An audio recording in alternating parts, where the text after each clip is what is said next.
उधर हरियाणा में होने वाला निकाय चुनाव अपनी पीक पर पहुंच चुका है। प्रत्याशी भी जो है चुनाव में अपना पसीना बहा रहे हैं, तो वहीं लोगों के बीच में पहुंचकर अपने समर्थन में वोट की अपील कर रहे हैं। इसी कड़ी में मानेसर नगर निगम से बीजेपी के मेयर प्रत्याशी सुंदरलाल ने कई गांव का दौरा किया और इस दौरान उनके साथ कैबिनेट मंत्री राव नरबीर सिंह भी मौजूद रहे। बीजेपी के मेयर प्रत्याशी सुंदरलाल यादव को समर्थन मिला और इस दौरान सुंदरलाल यादव ने कहा कि जिस तरह से उन्होंने सरपंच रहते हुए पूरे गांव का चौमुखी विकास कराया, इस कड़ी में अब वह पूरे नगर निगम को नई बुलंदियों पर ले जाने का काम करेंगे। साथ ही सुंदरलाल ने कहा, जहां पर अपनी जीत को निश्चित बताया, तो वहीं कहा कि लगातार लोगों को जो जन समर्थन जो है और प्यार उनको मिल रहा है, वो आने वाली 2 तारीख को उन्हें जिताने का काम करेगा। साथ ही आपको बता दें कि 12 तारीख को मानेसर में कमल खिलेगा।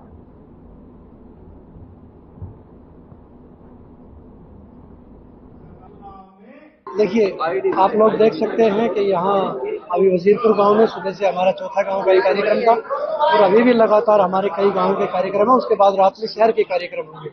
मुद्दों की बात करें तो 2016 में सरपंच बनने के बाद सरकार के साथ मिलकर भी 5 साल काम किया था और लगातार शहर की बात करें तो पिछले 9 वर्षों से कार्यालय बना के शहर के लोगों की भी समस्या है, तो वो सारे मुद्दे जो गांव और शहर में कराने हैं, जो औद्योगिक क्षेत्र में करवाने हैं, उसका मैनिफेस्टो तैयार कर चुके हैं। फिर भी कुछ जरूरत पड़ेगी तो उसमें और ऐड कर लिया जाएगा। जी, कल एक बड़ा जन सैलाब देखने को मिला। मुख्यमंत्री नायब सिंह सैनी है, किस तरीके का माहौल अब आप देख रहे हैं, क्योंकि चुनाव का जो प्रचार का समय है वो अब मात्र 5 दिन का। ये हरियाणा है।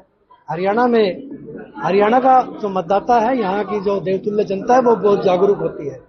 और यहाँ हरियाणा में देखा होगा आपने, 10 साल से मोदी जी की सरकार थी, तीसरी बार देश में मोदी जी की सरकार बनी। हरियाणा में भी तीसरी बार नायब जी की सरकार बनी और अब नगर निगम मानेसर में भी ट्रिपल इंजन की सरकार बनाने के लिए मानेसर नगर निगम के देवतुल्य जनता, यहाँ के मतदाता लगातार हमें अपना आशीर्वाद, अपना सहयोग, अपना समर्थन दे रहे हैं। मैं आभार व्यक्त करता हूँ सभी 30 गांव की सरदारी का, नए गुरुग्राम का और औद्योगिक क्षेत्र का, जो लगातार कैसे जो माननीय मोदी जी का सपना है विकसित भारत विकसित हरियाणा, उसमें नगर निगम मानेसर भी ऐड हो जाए और कैसे नगर निगम मानेसर विकसित खुशहाल सुंदर बने, उस दिशा में आगे बढ़ना। और 100% भारतीय जनता पार्टी कमल का फूल नगर निगम मानेसर में खिल रहा है, ये मैं दावे के साथ कह रहा हूँ। कल 4 घंटा रैली, जो 4 बजे का समय था और वो 8 बजे माननीय मुख्यमंत्री जी पहुंचे थे। 4 घंटा लेट होने के बावजूद यहाँ हजारों की संख्या में लोग रुके रहे, उससे दर्शाता है कि नगर निगम मानेसर में जय भाजपा, तय भाजपा, विजय भाजपा से मेयर प्रत्याशी बनाया है। और कल शाम को माननीय मुख्यमंत्री जी की जनसभा थी। 3-4 घंटे लेट होने के बावजूद भी लोगों का जो उत्साह, लोगों का जो हजूम, लोगों की जो हाजिरी देखकर लगता है कि भारतीय जनता पार्टी ये चुनाव जीतने जा रही है। नहीं, सिंगल इंजन चलता है, ठीक बात है, कई जगह चला होगा, हमारे देश में चला, हरियाणा में डबल इंजन चला और अब मानेसर में भी ट्रिपल इंजन की सरकार बनेगी। विपक्ष का काम है वो अपने सरकार की आलोचना करना और अपने पक्ष में बात कहना, ये सरकार का काम, ये निर्दलीय जो पार्टियां हैं या विपक्षी पार्टी, उनका काम है।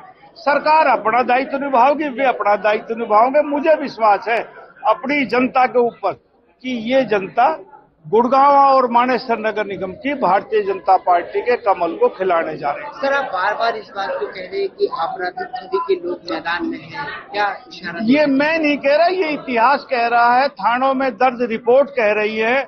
और हमारा इलाका शांति प्रिय इलाका है। 40 साल मुझे राजनीति में हो गए, हम राजनीतिक परिवार पृष्ठभूमि से आते हैं।